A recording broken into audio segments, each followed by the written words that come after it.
খোদার কাছে মোনাজাতে বলি বারে বার, কেন সে প্রাণ বন্ধু হইল না আমার।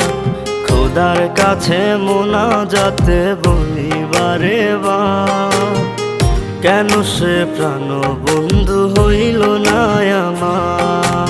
নই কি আমি তার যোগ্য, নাকি আমার এমন ভাগ্য, এত ব্যথা সইতে আমি পারবো না যে আর।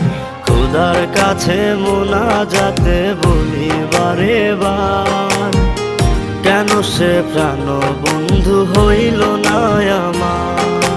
খোদার কাছে মোনাজাতে বলি বারে বার, কেন সে প্রাণ বন্ধু হইল না আমার।